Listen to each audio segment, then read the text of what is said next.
bueno, lo sabéis, no soy muy amigo de predicaciones moralistas, de esos sermones que se convierten en cargas pesadas, ¿no? Donde las cuestiones éticas del Evangelio pues se acaban convirtiendo en una especie de ley asfixiante, ¿no? Y luego salimos de la iglesia peor que como veníamos, ¿no? Pero hay que reconocer que el Evangelio implica desafíos y nos lleva a trabajar en nosotros mismos, dejándonos moldear por el Espíritu de Dios para cambiar actitudes que son dañinas para nosotros y también son dañinas para los demás. Y yo creo que es el caso del tema de hoy en este pasaje de Lucas 9, 51 al 62, al menos desde la reflexión que le he dado al pasaje, ¿no? Como sabéis, en aquel tiempo había un problema gordo, un problema social entre judíos y samaritanos. Tal era la tensión que los judíos que habitaban en Galilea, si miráis un mapa de estos que vienen al final de la Biblia, cuando tenían que viajar a Jerusalén para ir al templo, cumplir con los requisitos religiosos, no pasaban por Samaria. Lo que hacía es que saltaban al otro lado del río y cruzaban por esa otra orilla, para no mezclarse con los samaritanos.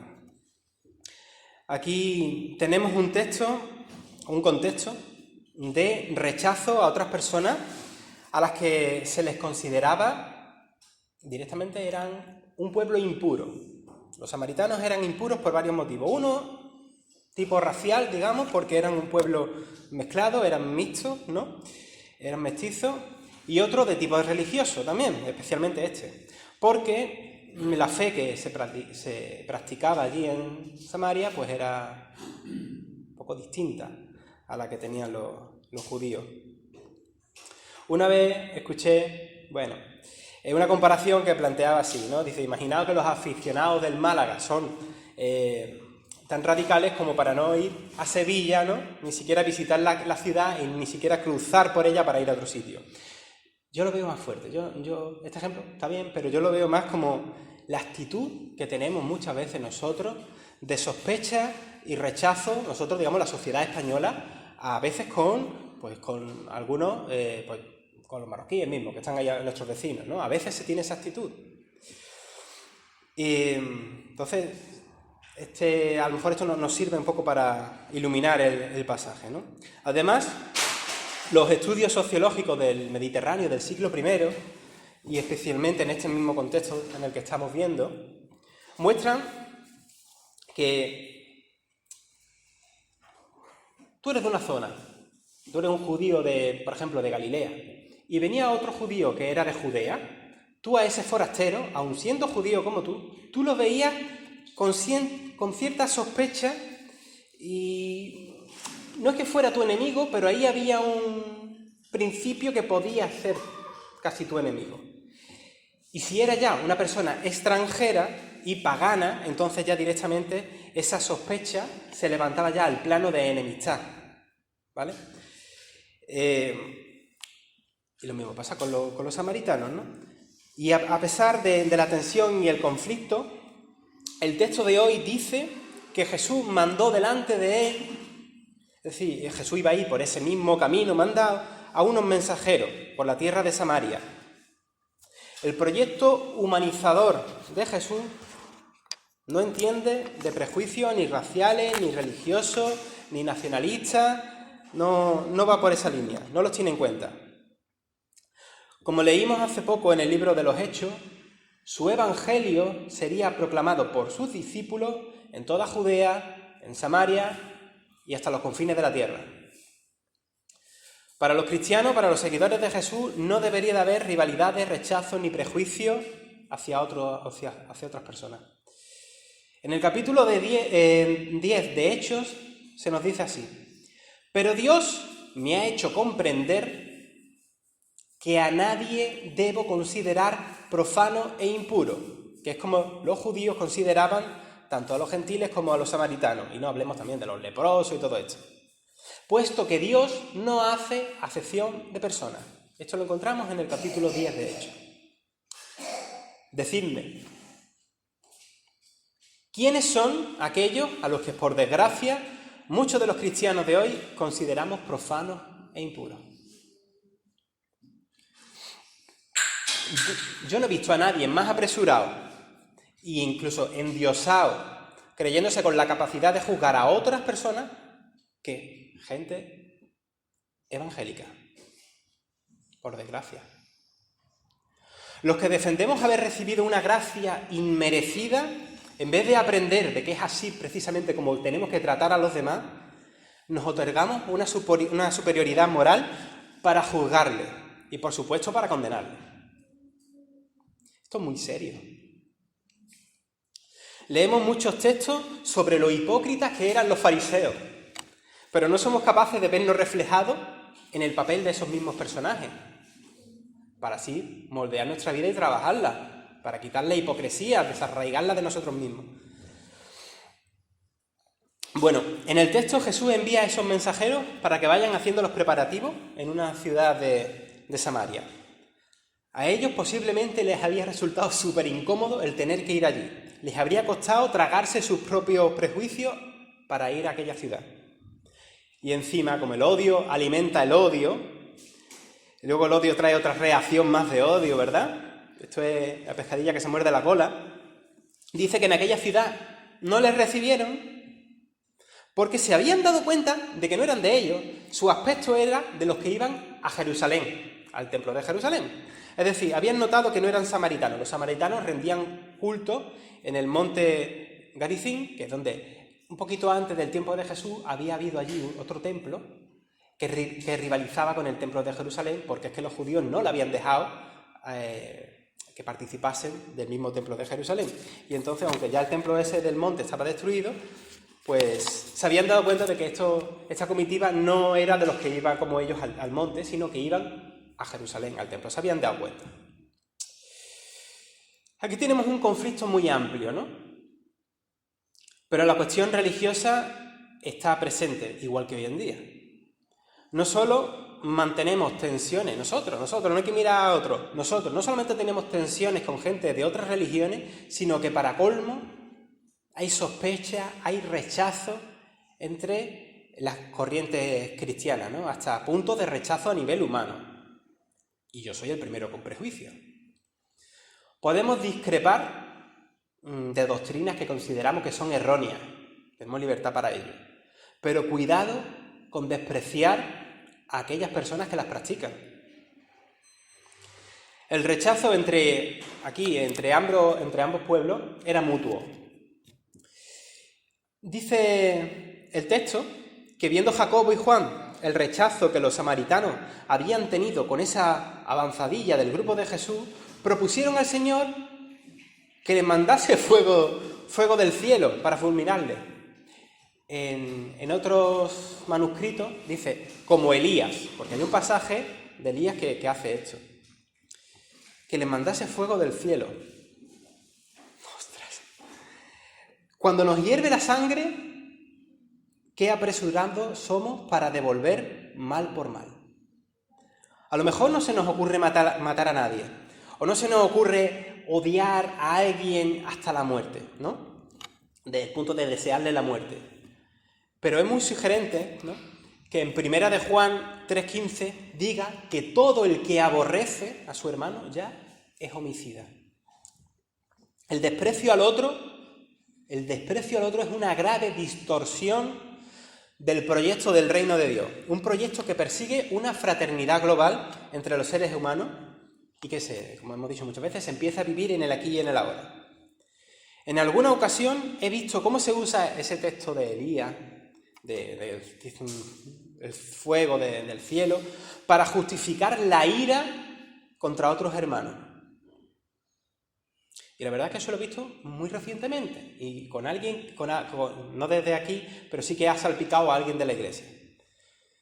Los cazadores de herejes, creyéndose en esa pureza moral y doctrinal superior, se creen dignos para fustigar y asesinar con palabras a quienes piensan distinto a ellos.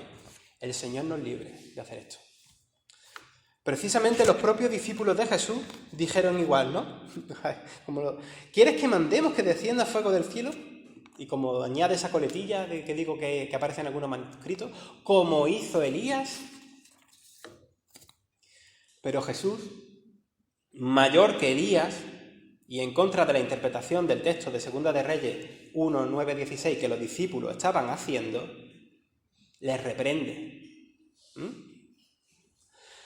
Y también en manuscritos tardíos, porque sabéis que hay manuscritos que tienen añadidos, ¿no? En manuscritos tardíos se añade: vosotros no sabéis de qué espíritu sois. Y aquí el copista que añadió esto estuvo muy fino, ¿eh? Vosotros no sabéis de qué espíritu sois. Qué fácil es justificar nuestra mala leche. Yo voy a hablar claro, ¿no? Nuestro odio, nuestros prejuicios, nuestra maldad, detrás de pasajes bíblicos. Podéis entrar en Facebook de algunas páginas de noticias cristianas y mirar los comentarios de aquellos que han conocido a Dios. Decía que según estos manuscritos tardíos, donde el copista hace esta aclaración, dice: no sabéis de qué espíritu sois, porque es que estáis completamente perdidos. Vuestro prejuicio os ciega. El Hijo del Hombre, sigue añadiendo el copista, no ha venido para perder las almas de los hombres, sino para salvarlas. Y simplemente fueron a otra aldea y ya está. No podemos dejar que la ira nos haga descentrarnos del propósito al que estamos encomendados. La rabia nos desestabiliza nuestras metas, nuestro llamamiento, nuestra misión. Fijaos que estamos en el capítulo 9 de Lucas, pero antes, en el capítulo 4, se da una situación similar, pero a la inversa. En ese capítulo, Jesús, en la sinagoga de Nazaret, estando allí con su propia gente, ¿no?, la propia gente de su pueblo, enuncia lo que es el programa del reino de Dios. Un programa que es acogedor, que no solo anuncia la buena noticia a los pobres, liberación a los cautivos, vista a los ciegos, libertad a los oprimidos, que hasta suprime, quita de en medio las palabras de condenación que aparecían en el texto de Isaías, que Jesús estaba leyendo en esa ocasión. Y poquito después, la audiencia de Jesús que le está escuchando allí en la sinagoga, la misma gente de su aldea, de allí de Nazaret, quieren llevarlo a una colina para despeñarle, porque Jesús amplía las promesas del reino de Dios también para los gentiles. Jesús pasó entre ellos y se fue, dice también ese texto. Nos movemos en los mismos deseos, la misma estructura. Es que eso está en el ser humano, ¿no? Esa estructura de que nosotros, los buenos, y luego hay un ellos, los malos. Eso es algo que hay que vencer. Y en ambos textos se presentan esas estructuras sociales de rechazo, de rechazar al otro grupo, al que no es de los nuestros, los que son los malos. Habéis visto que el Evangelio de hoy tiene una segunda parte. En esa segunda parte se nos muestra, pues, digamos, otro tema, ¿no? Muestra cómo la vida radical del movimiento de Jesús apuesta, como dicen los sociólogos, por el desarraigo. El seguimiento implica no tener preestablecido dónde recostar la cabeza. Esta segunda porción, que comprende los versículos 57 al 62, están expresados de una manera muy exagerada, como es típico de los pueblos del Mediterráneo. Anda que no hay hipérboles de Jesús, ¿no? Los andaluces de esto sabemos un montón. Para nosotros es fácil darnos cuenta de aquello de que si tu mano te hace pecar, córtate la mano, ¿no? O si tu ojo te hace pecar, sácate el ojo, ¿no? Estos son exageraciones, ¿no? Son hipérboles. En España esto es normal, en Andalucía yo diría que más, pero bueno, en todo el Mediterráneo y por supuesto allí en Israel, pues esto es muy común. Incluso pues los bereberes, ¿no? Todo lo que es la cuenca del Mediterráneo, pues las hipérboles son de nuestro día a día, la cotidianidad del día a día. La semana pasada veía un vídeo de un especialista que explicaba que esto precisamente de no tener dónde recostar la cabeza, así como los versículos restantes, son también un lenguaje un poquito exagerado, son un poquito de hipérbole, para que los lectores del Evangelio se den cuenta de una forma llamativa lo que es la radicalidad del seguimiento, que esto va en serio, que esto algunas veces nos cuesta. Es decir, que nuestro discipulado con el Señor, el hacer su voluntad, nos va a llevar por senderos que no están en nuestros planes, que para ayudar a otros, para hacer la voluntad de Dios, vamos a tener que salirnos de nuestro itinerario y vamos a tener que improvisar planes nuevos, incluso alternativas para pasar la noche, no tener donde recostar la cabeza. Los que somos gobernados y sensibles al Espíritu Santo, vamos a tener que negarnos a nosotros mismos para ver qué nuevos planes nos trae el Señor. Aunque nos altere la agenda. A veces en la Biblia tenemos versículos que parece que nos llevan a vivir como si fuéramos unos irresponsables, ¿no? Pues yo voy donde me lleva el viento, ¿no? Como Pocahontas. Y no es así.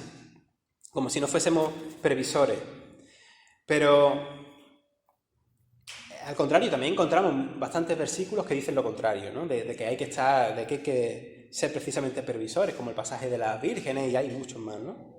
Por tanto, es importante darse cuenta cuando encontramos estas exageraciones, ¿no? Y cuando, en este caso, pues para seguir a Jesús y seguir este itinerario, el camino nuestro se va a ver afectado por circunstancias nuevas que van a plantear cambios. Eso es lo que tenemos que saber, que esto afecta en nuestra comodidad.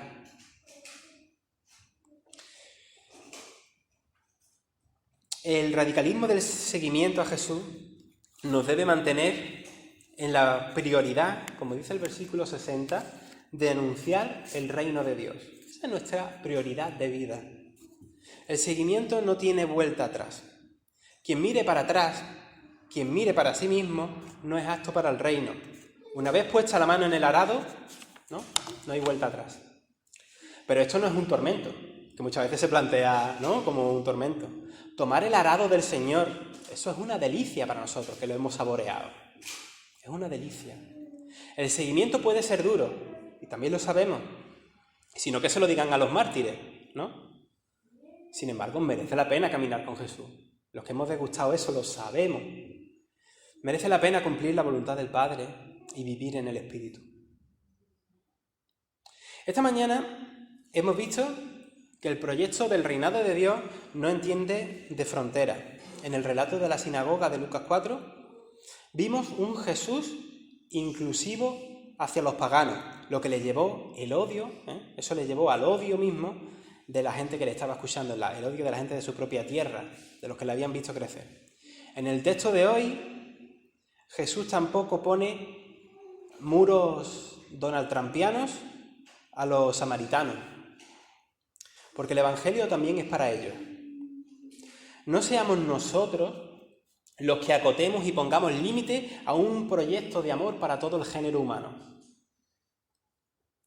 Por desgracia, son pocas las iglesias.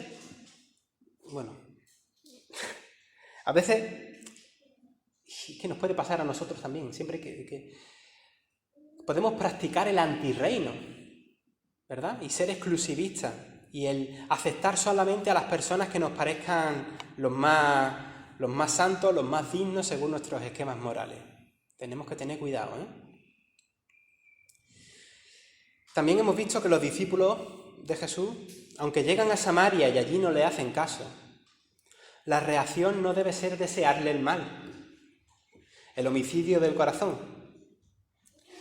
Cuando nos rechacen a nosotros, en vez de reaccionar con furia, simplemente darse la vuelta y tirar, como dice el texto, a otra aldea, a otros, y ya está. El desafío del seguimiento está lanzado. El seguimiento no entiende de prejuicio hacia nadie. Dios no hace acepción de personas. El seguimiento tampoco sabe de comodidades, ni de lujos. Pues a veces no vamos a tener donde recostar la cabeza, y algunas veces literal. Y el seguimiento no entiende de otra prioridad que no sea la de dar a conocer, la de expandir el reinado de Dios, ya sea con nuestras palabras, con nuestros hechos, ¿verdad? Pues gozosamente estamos desafiados, ¿verdad? Pues esta es la reflexión de hoy.